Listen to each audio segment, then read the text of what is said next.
Hello, good morning, जोहार। मैं संजय और आप देख रहे हैं न्यूज झारखंड। समय हो चला है झारखंड की खबरों को जानने का, तो चलिए जानते हैं आज की झारखंड की 25 मुख्य बड़ी खबरों को। पत्नी कल्पना सोरेन के साथ बोकारो पहुंचे सीएम हेमंत सोरेन। झारखंड के मुख्यमंत्री हेमंत सोरेन अपनी पत्नी कल्पना सोरेन के साथ सोमवार की दोपहर हेलीकॉप्टर से बोकारो पहुंचे। बोकारो हवाई अड्डे पर जिले के डीसी, एसपी समेत अन्य आला अधिकारियों ने सीएम हेमंत व उनकी पत्नी का स्वागत गुलदस्ता भेंट कर किया। सीएम के बोकारो दौरे की वजह साफ नहीं है, लेकिन सूत्रों के मुताबिक वह अपने परिवार डॉक्टर अभय कुमार सिन्हा से पत्नी के दांतों का इलाज कराने आए हुए थे। एयरपोर्ट से वह सीधे बोकारो कोऑपरेटिव कॉलोनी स्थित डॉक्टर सिन्हा के क्लिनिक में पहुंचे और पत्नी का इलाज कराया। इसके बाद शाम में सड़क मार्ग से राजधानी रांची के लिए प्रस्थान कर गए।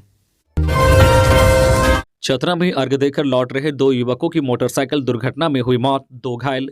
सदर थाना क्षेत्र के हंसबो गांव के समीप हुई मोटरसाइकिल दुर्घटना में 2 लोगों की मौत हो गई। दोनों व्यक्ति छठ तालाब से अर्घ्य अर्पित कर लौट रहे थे। मृतक दोनों व्यक्तियों में पवन कुमार 17 वर्षीय जो है डेम दोइया तथा राधो राणा हंसबो के नाम शामिल हैं। प्रत्यक्षदर्शियों ने बताया है कि पवन कुमार, विकास कुमार और दिनेश कुमार तीनों एक ही मोटरसाइकिल से सोनपुर फहुआ घाट अर्घ्य देने गए हुए थे। अर्घ्य देकर तीनों वापस घर लौट रहे थे। इसी दौरान उनकी मोटरसाइकिल हंसबो के समीप अनियंत्रित हो गई।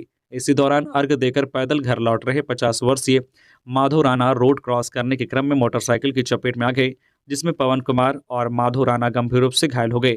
पवन सहित उसके तीनों दोस्त को स्थानीय लोगों की मदद से उपचार के लिए सदर अस्पताल चतरा लाया गया, जबकि माधो राणा के परिजन उसे हजारीबाग ले गए। इधर पवन को प्राथमिक उपचार के बाद बेहतर उपचार के लिए हजारीबाग मेडिकल कॉलेज रेफर किया गया। इस क्रम में दोनों की मौत जाने के क्रम में रास्ते में ही हो गई। इधर मोटरसाइकिल पर सवार पवन के अन्य 2 साथी विकास कुमार और दिनेश कुमार का उपचार स्थानीय आरबी हॉस्पिटल में किया जा रहा है। धनबाद में सड़क हादसा, सुबह छठ घाट जा रहे बाइक और ऑटो के बीच टक्कर, 2 की मौत, 6 घायल। धनबाद में सोमवार अहल सुबह पाथरडी थाना क्षेत्र के चासनाला में भीषण सड़क हादसा हुआ। इस हादसे में 2 लोगों की मौत हो गई, जबकि आधा दर्जन लोग घायल हैं। टक्कर सवारी ऑटो और बाइक के बीच हुई है। ऑटो सवार में लगभग 6 सभी लोग मुस्लिम परिवार के बताए जा रहे हैं, जो केके गेट स्थित अपने मित्र के यहाँ छठ पूजा देखने आ रहे थे। घटना के संबंध में बताया जा रहा है कि सचिन कुमार मोदी अपने बाइक से मित्र के साथ छठ घाट जा रहे थे। इसी बीच सवारी ऑटो को ओवरटेक करने के बाद संतुलन बिगड़ गया, जिससे सामने से आ रही ट्रक की चपेट में आ गए, जिसके बाद बाइक सवार सचिन कुमार, जो इंटर का छात्र है, वह मौके पर दम तोड़ दिया। सवारी ऑटो भी इस घटना की चपेट में आ गए, जिससे आधा दर्जन से अधिक लोगों को गंभीर चोट आई है। कुछ घायलों को स्थानीय नर्सिंग होम तो कुछ लोगों को स्थानीय पुलिस ने SNMMCH में भर्ती कराया है, जहां स्थिति गंभीर और इलाज जारी है। झारखंड में अगले 2 दिनों तक कैसा रहेगा मौसम का मिजाज? झारखंड में अगले 24 घंटे के दौरान मौसम में कोई खास बड़े बदलाव की संभावना नहीं है। मौसम विभाग की माने तो आज 21 व कल 22 नवंबर को आसमान मुख्यतः साफ रहेगा और मौसम शुष्क रहने की संभावना व्यक्त की गई है। हालांकि न्यूनतम तापमान में हल्की गिरावट देखने को मिल सकती है। वही छठ महापर्व पर झारखंड का मौसम साफ रहा। सुबह और शाम लोगों को हल्की ठंड महसूस हुई। हालांकि शाम की हवा की गति थोड़ी तेज थी। मौसम विभाग का कहना है कि पश्चिम मध्य बंगाल की खाड़ी के ऊपर बन रहे गहरे दबाव के कारण मौसम में बदलाव आया है। आने वाले दिनों में ठंड और बढ़ने की संभावना है। वहीं पड़ोसी राज्य बिहार में भी मौसम शुष्क रहने की संभावना है। झारखंड में 14,000 सहायक प्राध्यापकों का धरना जारी। ग्रेड पे स्थायी नियुक्ति की कर रहे हैं मांग। झारखंड शिक्षक पात्रता परीक्षा जेटेट उत्तीर्ण 14,000 से भी ज्यादा सहायक प्राध्यापक पिछले 3 महीनों से आंदोलित हैं। वे ग्रेड वेतनमान देने और सेवा को स्थायी करने की मांग कर रहे हैं।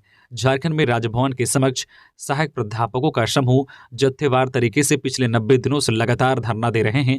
आंदोलित सहायक प्राध्यापकों का कहना है कि राज्य के सरकारी स्कूलों में शिक्षण व्यवस्था वही संभाल रहे हैं। सरकारी स्कूलों में नियमित शिक्षकों की संख्या बहुत ही कम है, लेकिन इसके बाद भी सहायक प्राध्यापकों के साथ सरकार उपेक्षापूर्ण व्यवहार कर रही है। जेटेट उत्तीर्ण जिन शिक्षकों की नियुक्ति वर्ष 2012 में प्रारंभिक शिक्षक नियुक्ति नियमावली के आधार पर हुई, उनकी नियुक्तियां ग्रेड पे के आधार पर हुई, लेकिन उसी नियमावली के तहत 2016 में जिन जेटेट पास अभ्यर्थियों की सहायक प्राध्यापक के तौर पर नियुक्ति हुई, उन्हें 21,000 से लेकर 22,500 रुपए का फिक्स वेतन दिया जा रहा है। महंगाई के इस दौर में इतने कम वेतन पर काम करना मुश्किल है। धरना दे रहे अध्यापकों ने कहा है कि उन्हें पहले राज्य की बीजेपी की सरकार ने ठगा और अब झामुमो के नेतृत्व वाली महागठबंधन की सरकार भी उनकी वाजिब मांग पर ध्यान नहीं दे रही है। यह सरकार युवाओं को रोजगार का भरोसा देकर सत्ता में आई थी, लेकिन इनके साथ छलावा किया जा रहा है। वही समिति ने तय किया है कि जब तक उनकी मांगे नहीं मानी जाती तब तक धरना जारी रहेगा। 29 नवंबर को सीएम हेमंत जाएंगे कोलेबिरा। अफसरों ने किया स्टेडियम का निरीक्षण। झारखंड के मुख्यमंत्री हेमंत सोरेन के आगमन को लेकर अधिकारियों ने सोमवार को सिमडेगा के कोलेबिरा स्टेडियम का निरीक्षण किया। बता दें कि आपकी योजना आपकी सरकार आपके द्वार कार्यक्रम के अंतर्गत 29 नवंबर को मुख्यमंत्री हेमंत सोरेन कोलेबिरा स्टेडियम में कार्यक्रम करने वाले हैं। इसे लेकर कोलेबिरा में सुरक्षा व्यवस्था दुरुस्त की जा रही है। साथ ही स्थानीय लोगों में सीएम हेमंत सोरेन के कार्यक्रम को लेकर उत्साह देखा जा रहा है। सोमवार को स्टेडियम के निरीक्षण के दौरान उपायुक्त Ajay Kumar Singh, SP Saurabh Kumar, SDPO David A Dodroi, DSP circle inspector, प्रखंड विकास पदाधिकारी कोलेबिरा अंचल, कोलेबिरा थाना प्रभारी द्वारा स्थल का निरीक्षण किया गया। इस दौरान उपायुक्त ने संबंधित विभाग के अधिकारियों को आवश्यक दिशा निर्देश दिया। कहा है कि योजना से लाभान्वित होने वाले लोगों की सूची तैयार की जा रही है। योजना का जो है व्यापक स्तर पर प्रचार प्रसार किया जा रहा है। गिरिडीह के गांडे पहुंचा 42 जंगली हाथियों का झुंड, ग्रामीणों को खदेड़ा, दादा पोती की कुचलकर मौत।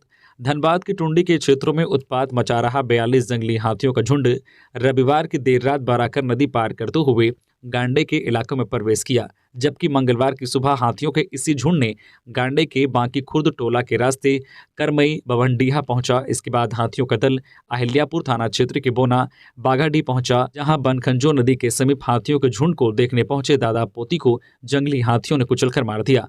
मृतकों में अहिल्यापुर थाना क्षेत्र के कोरियाद गांव निवासी 55 वर्षीय जनाउल अंसारी और उनकी 7 वर्षीय पोती नूरजहां खातून शामिल हैं। जानकारी के अनुसार दोनों दादा पोती सोमवार की सुबह जानकारी मिलने के बाद अहिल्यापुर थाना क्षेत्र और जामताड़ा जिले से सटे बनखंजो नदी के समीप पहुंचे, जहां ग्रामीणों ने उन पर पत्थर बरसाना शुरू कर दिया। इसके बाद झुंड ने ग्रामीणों को दौड़ाना शुरू कर दिया।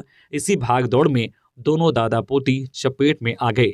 इधर गांडे थाना क्षेत्र के करमई बभंडीहा गांव में ही जो है हाथियों के इस दल ने करीब आधा दर्जन किसानों की धान के फसलों को बर्बाद कर दिया है। दिसंबर में जारी हो सकती है model set paper. Jharkhand academic council ने मैट्रिक और इंटरमीडिएट का मॉडल प्रश्न पत्र को लेकर अपडेट किया है। जानकारी के अनुसार Jharkhand council of education research and training JCERT ने मॉडल पेपर तैयार कर लिया है और जैक को सौंप दिया है। संभवतः मॉडल सेट पेपर दिसंबर में जारी किया जा सकता है।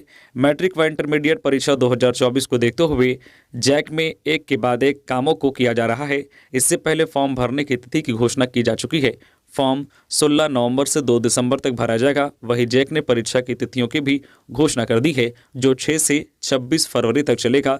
परीक्षा 2 पालियों में लिया जाएगा। पहली पाली में मैट्रिक व दूसरी पाली में इंटरमीडिएट की परीक्षा ली जाएगी। वहीं जैक के अनुसार इस बार एक भी डिग्री कॉलेज को परीक्षा केंद्र बनाया नहीं जाएगा। एटीएम बंद करने की धमकी और कैश बैक का लालच देकर ठगी करने वाले 6 साइबर क्रिमिनल्स गिरफ्तार। झारखंड के देवघर जिले से पुलिस ने 6 साइबर अपराधियों को गिरफ्तार किया है। ये अपराधी लोगों को बैंक अधिकारी बनकर चूना लगाते थे, लोगों को उनके एटीएम कार्ड बंद करने की धमकी देते थे, फिर चालू करने के नाम पर उनके मोबाइल से OTP मंगवाकर बैंक अकाउंट से पैसे की निकासी कर लेते थे। साथ ही वे लोगों को कैश बैक का भी लालच देते थे। साइबर पुलिस का मानना है कि गिरोह इस ट्रिक से लाखों की ठगी की है। फिलहाल गिरफ्तार आरोपियों से पूछताछ की जा रही है। सभी आरोपियों को जिले के मधुपुर, पाथरोल और मोहनपुर से अरेस्ट किया गया है। साइबर पुलिस से मिली जानकारी के मुताबिक गिरफ्तार आरोपियों के पास से 21 फर्जी फोन, सिम और 14 मोबाइल फोन जब्त किया गया है।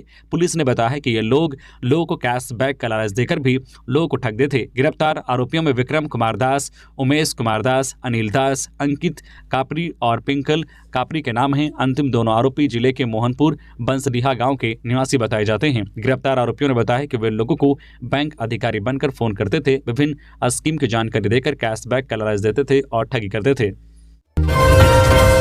झारखंड से पलायन चिंता की बात, बाबूलाल ने हेमंत सरकार पर बोला हमला। प्रदेश बीजेपी अध्यक्ष बाबूलाल मरांडी ने झारखंड के लोगों को रोजगार और आजीविका की तलाश में पलायन को चिंताजनक बताया है।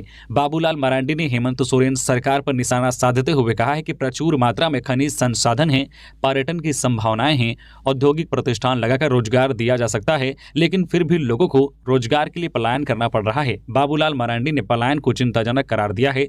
बाबूलाल मरांडी ने कहा है कि प्रदेश में में बुनियादी ढांचा मजबूत करने की जरूरत है। कानून व्यवस्था को दुरुस्त किए जाने की जरूरत है। यदि ऐसा हुआ तो लोगों को झारखंड में ही रोजगार मिल सकेगा। उन्होंने कहा कि सरकार ऐसा करने में नाकाम रही है। उन्होंने कहा कि सरकार लोगों को प्रदेश में रोजगार नहीं दे पा रही है, जिसका नतीजा है कि बड़ी संख्या में पलायन हो रहा है। उन्होंने कहा है कि जब पलायन होता है तो प्रदेश की आबादी कम हो जाती है। जो आबादी प्रदेश में रह गई है, क्या उनको रोजगार मिला, यह भी बड़ा सवाल है। बाबूलाल मरांडी ने कहा कि सरकार को बुनियादी ढांचा और विधि व्यवस्था पर ध्यान देकर काम करने की आवश्यकता है। धनबाद बोकारो सड़क पर तेज रफ्तार बोलेरो ने बाइक को पीछे से मारी टक्कर, दोनों सवार की मौत। धनबाद से बोकारो आने वाली मुख्य सड़क पर एक तेज रफ्तार बोलेरो पिकअप वैन ने एक बाइक को पीछे से टक्कर मार दी। इससे बाइक पर सवार 2 लोगों की मौत हो गई। घटना धनबाद बोकारो सड़क पर महुदा मोड़ के निकट हुई। मिली खबर में बताया गया है कि पिकअप वैन की टक्कर से घटनास्थल पर ही एक व्यक्ति की मौत हो गई, वहीं दूसरा गंभीर रूप से घायल हो गया। घायल व्यक्ति को अस्पताल में एडमिट किया गया, लेकिन कुछ देर बाद चिकित्सकों ने उसे भी मृत घोषित कर दिया। मृत दोनों बाइक सवार के नाम प्रदीप महतो और सुरेश महतो हैं। दोनों ही मृतक जोड़ा पोखर जामा डोबा के निवासी हैं। स्थानीय लोगों ने बताया है कि ये दोनों ही बाइक सवार अपने परिजन से मिलने दुगदा जा रहे थे। महुदा पेट्रोल पंप में उन्होंने बाइक में पेट्रोल भराया। पेट्रोल लेने के बाद जैसे ही वे बाइक को लेकर सड़क पर आए, पीछे से आ रही तेज रफ्तार बोलेरो पिकअप वैन ने टक्कर मार दी। एक बाइक सवार की घटनास्थल पर ही मौत होने के बाद वहां अफरा तफरी मच गई। घटना के बाद पिकअप वैन का चालक वाहन लेकर फरार होने की कोशिश करने लगा, लेकिन पुलिस की तत्परता से उसे पकड़ लिया गया। पूजा सिंघल से जुड़े मनरेगा घोटाला केस में गवाही आज। आईएएस पूजा सिंघल से जुड़े मनरेगा घोटाला मामले में आज सिविल कोर्ट में बहस होगी। इस दौरान कोर्ट में 2 लोगों की गवाही ली जाएगी। बता दें कि यह मनरेगा घोटाला खूंटी में फरवरी 2009 से जुलाई 2010 के बीच हुआ है। इस मामले में सुप्रीम कोर्ट के आदेश के बाद 2 आरोपियों की गवाही ली जा रही है। यह भी बता दें कि सिविल कोर्ट आज यानी 21 नवंबर को 1 माह के लगातार अवकाश के बाद खुल रहा है। मनरेगा घोटाला मामले में इससे पहले 23 नवंबर को गवाही होनी थी, लेकिन सुप्रीम कोर्ट का आदेश मिलने के बाद 21 नवंबर की तारीख निर्धारित की गई। अब दोनों गवाहों को फिर से समन जारी किया गया है। डकैती की योजना बना रहे 6 बदमाश गिरफ्तार। पुलिस ने जमशेदपुर के बिष्टुपुर थाना क्षेत्र में एक कारोबारी के घर डकैती की घटना को अंजाम देने से पहले आधा दर्जन आरोपितों को गिरफ्तार किया है। आरोपित सोनारी थाना क्षेत्र के जुबली पार्क के पास घटना को अंजाम देने के लिए जुटे थे। पुलिस वर्दी में हथियार के साथ घटना को अंजाम देने से पूर्व रांची के 3 अपराधी समेत आधा दर्जन अपराधी को पुलिस ने दबोच लिया है। इस संबंध में जमशेदपुर के एसएसपी किशोर कौशल ने सोमवार को बताया है कि गिरफ्तार आरोपितों के पास से बोलेरो गाड़ी, देसी पिस्तौल, 2 गोली, 2 वर्दी का कपड़ा और 7 मोबाइल बरामद किया गया है। गिरफ्तार आरोपितों में जमशेदपुर जिले के एमजीएम थाना क्षेत्र स्थित भिलाई पहाड़ी निवासी रमेश महतो, सीताराम डेरा थाना क्षेत्र के रेडियो मैदान निवासी प्रभास मुखर्जी, बिरसानगर थाना क्षेत्र के लुगडीहा निवासी बबलू लोहार, रांची जिले के नामकुम थाना क्षेत्र स्थित तुंजू इमली पेड़ के पास रहने वाले मनीष सिंह, अमृत लाल सिंह और तुपुदाना थाना क्षेत्र स्थित देवगाय निवासी महेश सिंह मुंडा का नाम शामिल है। सन की आशिक ने होने वाले सास ससुर पर किया तलवार से हमला, शादी के लिए था बेताब, पिता की मौत। पाकुड़ के महेशपुर थाना क्षेत्र के बड़के दुआन नीचे टोला में शनिवार देर रात सोबिन मरांडी ने दंपति पर तलवार से हमला कर दिया। इससे 50 वर्षीय मदन टुड्डू की मौत हो गई, जबकि उनकी पत्नी 46 वर्षीय रोसो मुर्मू गंभीर रूप से घायल हो गई। घटना की सूचना मिलने पर पहुंची पुलिस ने आरोपित को सोमवार सुबह उसके घर से गिरफ्तार कर लिया। मृतक की बेटी जो है सनोती टुड्डू ने आरोपित सोबिन के खिलाफ रविवार को प्राथमिकी दर्ज कराई है। आरोपित जबरन मृतक की बेटी से शादी करना चाहता था, जिस कारण आरोपित और सनोती के माँ पिता के बीच विवाद हुआ था। पुलिस ने हथियार भी बरामद कर लिया है।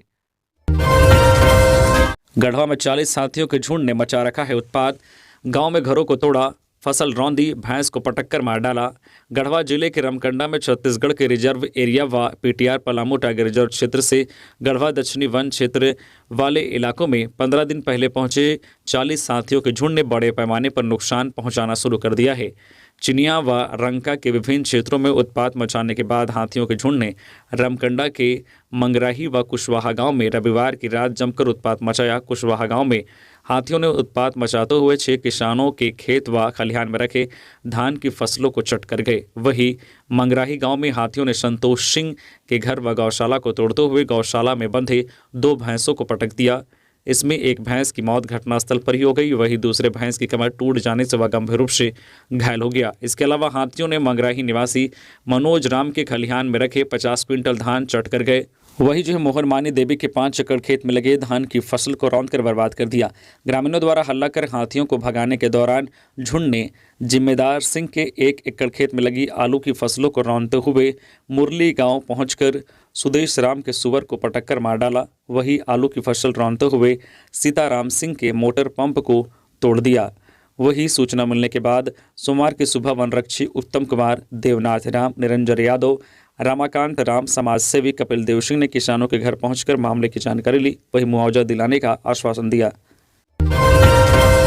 18 साल पूरा करने वाले स्टूडेंट्स को मिलेगा मतदाता पहचान पत्र। तैयारी में चुनाव आयोग। झारखंड के स्कूलों से 18 वर्ष पूर्ण कर पास आउट करने वाले बच्चों को अब मतदाता पहचान पत्र देकर विदा किया जाएगा। भारत निर्वाचन आयोग के निर्देश पर झारखंड राज्य निर्वाचन आयोग द्वारा इसकी तैयारी शुरू की जा चुकी है। मुख्य निर्वाचन पदाधिकारी के रवि कुमार ने इस संबंध में जमीनी स्तर पर काम शुरू कर दिया है। सोमवार 20 नवंबर को इसको लेकर राज्य के सभी जिलों के उपायुक्तों के साथ वीडियो कॉन्फ्रेंसिंग के जरिए ये निर्देश दिए गए। इस मौके पर मुख्य निर्वाचन पदाधिकारी के द्वारा कार्य को गंभीरता से अमल करने के निर्देश दिए गए। 3 सत्र में हुई अलग अलग जिलों के साथ वीडियो कॉन्फ्रेंसिंग में मतदाता सूची पुनरीक्षण के अलावा लोकसभा चुनाव की तैयारी की समीक्षा की गई। मुख्य निर्वाचन पदाधिकारी के रवि कुमार ने बताया है कि लोकसभा चुनाव होने में अब महज 6 महीने भी नहीं बचे हैं। ऐसे में आयोग का मुख्य फोकस मतदाता सूची पुनरीक्षण पर है, जिसमें युवा मतदाता को अधिक से अधिक जोड़ना हमारा लक्ष्य है। स्कूल से जैसे ही बच्चे पढ़कर निकलेंगे और वे 18 वर्ष पूरा कर लिए होंगे तो उन्हें तत्काल मतदाता पहचान पत्र दे दिया जाए, जिससे उन्हें भविष्य में कोई परेशानी नहीं होगी। किराए पर बैंक अकाउंट, आधार और आईडी कार्ड लेता था गैंगस्टर प्रिंस खान। रंगदारी के धंधे में साइबर टच। झारखंड के धनबाद का गैंगस्टर प्रिंस खान रंगदारी और अन्य ब्लैक मनी को दुबई मंगवाने के लिए किराए पर बैंक खाते लेता था। इसके साथ ही वे लोगों के आधार कार्ड और उनके आईडी का इस्तेमाल नए जो बैंक खाते खुलवाने के लिए करता था। इनके लिए भी वो अलग से पैसे देता था। पुलिस ने बताया है कि गैंगस्टर प्रिंस खान का मामला अब साइबर क्राइम से जुड़ रहा है। बहरहाल बैंक खातों को किराए पर लेने का खुलासा प्रिंस खान के गुर्गे बीर सिंह ने किया है। बता दें कि बीर सिंह को पुलिस ने पिछले दिनों दिल्ली से लगे गाजियाबाद से गिरफ्तार किया है। बीर सिंह वही आदमी हैं जो दुबई में बैठे प्रिंस खान को रंगदारी के पैसे झारखंड से भेजता था। पैसों के ट्रांजैक्शन के मामले में पुलिस को मोना नाम की लड़की की भी तलाश है। बीर सिंह ही प्रिंस खान के पैसों का ट्रांजैक्शन करता है। बोकारो में भूमाफिया का आतंक।